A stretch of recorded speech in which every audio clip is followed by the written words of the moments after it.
10 में से 2 या 3 बच्चों को देखो एक्ने या पिंपल्स की प्रॉब्लम होती है, इसको समझो तुम। क्योंकि हमारा एनवायरनमेंट ख़राब है और बाकी हार्मोनल चेंजेस जब हम बड़े हो रहे होते हैं, प्यूबर्टी हमें आ जाती है तब। देखो पिंपल्स और एक्ने जब हमें आते हैं ना, तो उसका अगर हम सही तरीके से ट्रीटमेंट ना करें तो क्या होता है, हमें होते हैं स्कार्स। स्कार्स देखो फिर ओवर टाइम ठीक नहीं होता है, या फिर ठीक हो भी सकता है अगर वो छोटे हैं तो। स्कार्स तुम्हारे फेस पे छोटे या बड़े कैसे भी हो सकते हैं, क्योंकि देखो तुमने अपने पिंपल्स और एक्ने का सही से ध्यान नहीं रखा। तुमने उन्हें फोड़ा, तुमने उन्हें प्रेशर लगाया और फोड़ा। इसकी वजह से देखो क्या हुआ कि तुम्हारे फेस पे स्कार पड़ गए। और वो स्कार जो होता है देखो बहुत ही बेकार होते हैं। बहुत सारे लोगों को देखो बहुत इनसिक्योरिटीज़ होती है उससे, क्योंकि उनका फेस जो होता है स्कार्स की वजह से बहुत ही बेकार लगता है। क्योंकि देखो हाँ, ये सच बात है। हमारे फेस पे देखो कुछ भी दिक्कत होगी तो हमारी जो पर्सनालिटी होती है ख़राब होती है। क्योंकि सेंटर ऑफ अट्रैक्शन जो होता है, हमारा फ्रंट फेस, हमारा साइड प्रोफाइल, ये सारी चीज़ें देखो बेकार हो जाती है फिर स्कार होने से या फिर कोई भी अलग दिक्कत होने से। तो तुम्हें क्या करना चाहिए, अगर तुम्हारे पिंपल्स और एक्ने हैं तो सही तरीके से ट्रीटमेंट करो। देखो एक डॉक्टर पे जाओ, वहाँ से देखो उनसे पूछो कि मुझे क्या करना चाहिए इन्हें ठीक करने के लिए। डॉक्टर के पास जाने के बाद भी ठीक नहीं हो रहा है, कोई बात नहीं। कुछ टाइम के लिए देखो कुछ मत यूज़ करो अपने फेस पे। कोई भी प्रोडक्ट यूज़ मत करो, साथ ही साथ देखो यूट्यूब मत देखो। कोई भी होम रेमेडी मत देखना, फालतू की होम रेमेडी करोगे तुम्हारी स्किन जो होगी इरिटेट होगी। अगर स्किन एक बार इरिटेट हो गई फिर पिंपल्स और एक्ने और बढ़ जाएंगे, स्कार्स आ जाएंगे अपने फेस पे। वो लोग बोलते हैं ना कि बेसन लगा लो, आटा लगा लो, आलू लगा लो, एक रात में ठीक हो जाएंगे, एक हफ्ते में ठीक हो जाएंगे। देखो कुछ नहीं होता। मैंने सारे ट्राई कर रखे हैं अच्छे से अच्छे चैनल के, लेकिन कुछ भी नहीं होता, फालतू में टाइम वेस्ट होता है, पैसा बर्बाद होता है और कुछ नहीं होता। और देखो हमें जब तक रिजल्ट नहीं मिलते हैं ना वैसे जितने वो दिखाते हैं अच्छे, तो हम क्या होता है, हम डीमोटिवेट हो जाते हैं उसी टाइम पे। तो देखो तुम्हें डीमोटिवेट नहीं होना, ठीक हो जाएगा टाइम से। देखो अगर तुम कुछ नहीं करते हो फालतू तो देखो फालतू में छेड़ो मत अपनी स्किन को। जिस तरीके से देखो पिंपल आए हैं उन्हें अभी रहने दो, अभी ठीक नहीं हो रहे, ठीक है, या तो डॉक्टर पे जाओ। नहीं जाना चाहते डॉक्टर पे, जा जाके थक गए हो, घर पे बैठो। कोई भी प्रोडक्ट यूज़ मत करो, बस अपनी डाइट को फिक्स करो। अब देखो जो स्कार्स होते हैं वो एक तरीके से ठीक हो सकते हैं नेचुरली, या फिर देखो तुम किसी डॉक्टर पे जाओ। उनकी जो लेज़र गन होती है उससे भी स्कार ठीक होते हैं, जिससे कि वो जो ऊपर की लेयर होती है हमारी स्किन की, उसे ठीक कर देते हैं, उसे हटा देते हैं। वो भी एक एक्सफोलिएशन का प्रोसेस मान लो, जो कि केमिकल से होता है। अब देखो नेचुरली अगर तुम्हें करना है तो मैं तुम्हें एक चीज़ बताता हूँ, वो होता है एक्सफोलिएशन कैसे। एक रेज़र से। मेरे भी फेस पे देखो छोटे मोटे स्कार हो गए थे जब मुझे पिंपल्स हुए थे, मतलब छोटे मोटे हुए थे, मुझे बड़े नहीं हुए थे गालों पे। तो क्या हुआ था, ओवर टाइम जब से मैं शेव कर रहा हूँ तो वो धीरे धीरे धीरे करके लाइट हो गए हैं काफ़ी। मेरे जो पोर्स थे ना, ओपन पोर्स की प्रॉब्लम होती है, वो भी ना शेविंग करने से ठीक हो गई थी। क्योंकि जो रेज़र होता है उसमें ब्लेड्स होती है बहुत ही शार्प।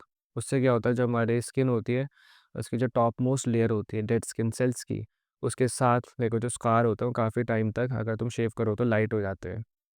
ये देखो तुम्हें ध्यान में रखना है। अगर तुम्हारी दाढ़ी आती है नहीं आती है, देखो अगर पिंपल्स और एक्ने हो रहे हैं कुछ टाइम के लिए रुक जाओ। देखो जब पिंपल्स और एक्ने रुक जाएंगे, जब एक्स्ट्रा नहीं आएंगे, डाइट तुमने फिक्स कर ली, अब देखो शेव करना स्टार्ट करो।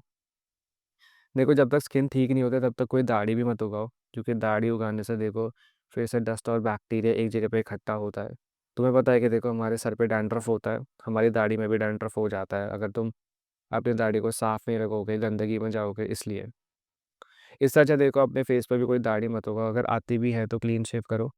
पिंपल्स और एक्ने हैं तो देखो क्लीन शेव मत करना, फिर अगर रेजर से तुम्हारा पिंपल फट गया तो फिर से एक स्कार हो जाएगा। जैसी है वैसे रहने दो। एक देखो जो ट्रिमर होता है उसका यूज़ कर लो ज़्यादा से ज़्यादा। बस देखो इतनी ज़्यादा मत उगाना अपने मुंह पर दाढ़ी जिससे कि वो बहुत बड़ी लगे।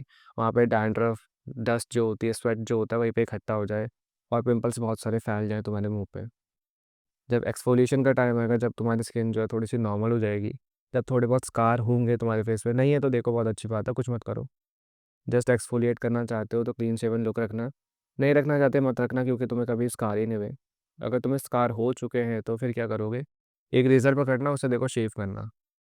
मेरे पास जिलेट मार्क 3 है, तुम देखो कोई भी रेज़र ले सकते हो। या तो पुराने ज़माने वाला जो कि थोड़ा सा मैनुअल सा होता है, या फिर एक ऑटोमेटिक सा जिसका जो हेड होता है थोड़ा सा फ्लेक्सिबल होता है। मुझे देखो ऑटोमेटिक वाला यूज़ करना आता है, मैनुअल वाला नहीं आता है, इसलिए मैं उसे यूज़ करता हूँ, जिलेट मार्क 3 को। तुम देखो अपने अकॉर्डिंग कोई भी चूज़ करना और अपने फेस पे रेज़र यूज़ करना। इससे देखो ओवर टाइम तुम्हारे स्कार जो होता है बिल्कुल ही लाइट हो जाएंगे। एक टाइम के बाद देखो दिखेंगे भी नहीं, वो गायब हो जाएंगे बिल्कुल ही। लेकिन अगर बहुत बड़ा स्कार है तो देखो तुम्हें डॉक्टर पे फिर जाना पड़ेगा, अगर बहुत ही बड़ा है, मतलब बहुत ही बड़ा बोले तो बहुत डीप है। बहुत ही बड़ा है स्किन पे, या फिर बहुत सारे स्कार्स है जैसे कि छोटे-छोटे, छोटे-छोटे, छोटे, फिर तो देखो डॉक्टर पे जाना पड़ेगा। अगर देखो कुछ माइनर स्कार्स हैं, छोटे-मोटे, छोटे-मोटे जैसे कि 3-4 यहाँ, 3-4 यहाँ, ऐसे देखो फिर कोई बात नहीं।